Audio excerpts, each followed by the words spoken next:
میں بہت کچھ تبدیلیاں آئی تھی جو صحیح روایات میں موجود ہیں. بہت تبدیلیاں آئی تھی.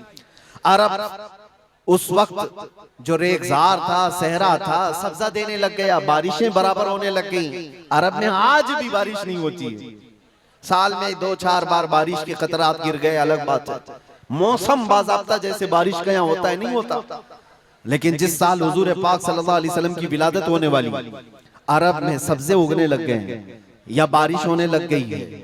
اور اس سال جو حالات کی تبدیلی تھی, ملک شام میں ایک ندی جو سوکھ چکی تھی وہ اچانک جاری ہو گئی, پانی بھر آیا.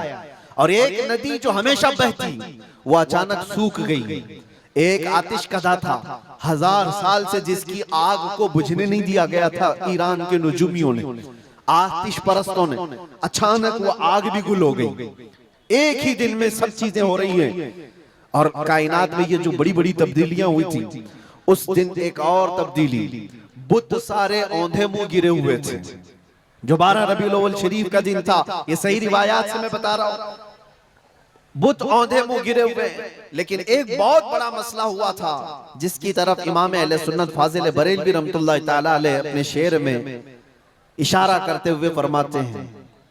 کیا ایک بہت بڑی تبدیلی یہ ہوئی تھی کہ ملک فارس کا جو بادشاہ ہے کسرا, اس کا قلعہ اتنا مضبوط تھا کہ اس کی حفاظت کے لیے 1,00,000 فوجی کھڑے رہتے تھے, صرف قلعے کی حفاظت کے لیے.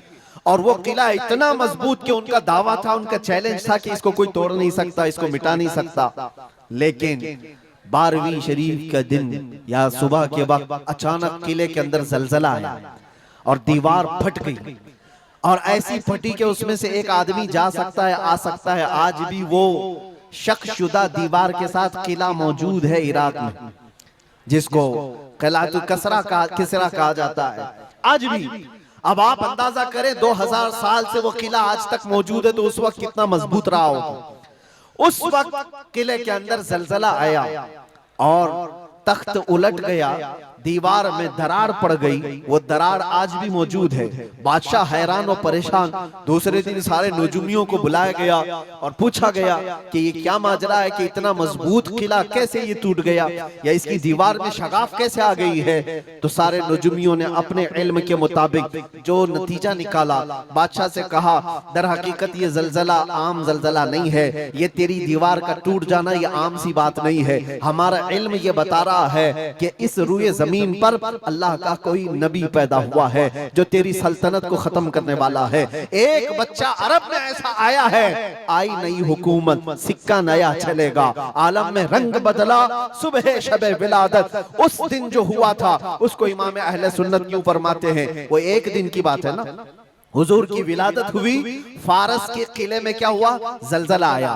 حضور کی ولادت ادھر مکہ میں ہوئی اور ملک فارس میں زلزلہ آیا اور قلعے کے اندر دراڑ آئی. اب سنو, اعلیٰ حضرت کہتے ہیں حشر تک ڈالیں گے ہم پیدائش مولا کی دھوم, یعنی قیامت تک ہم رسول اللہ کی میلاد کا ذکر دھوم دھام سے منائیں گے. اس کا اثر کیا ہوگا, فارس میں تو دیکھا تھا قلعے میں زلزلہ آ گیا تھا, حضور کے پیدائش کے ذکر سے ہی قلعہ ہل گیا تھا. اب ہم جب ذکر کریں گے مثل فارس نجد کے قلعے گراتے جائیں گے, مثل فارس نجد کے قلعے گراتے جائیں گے.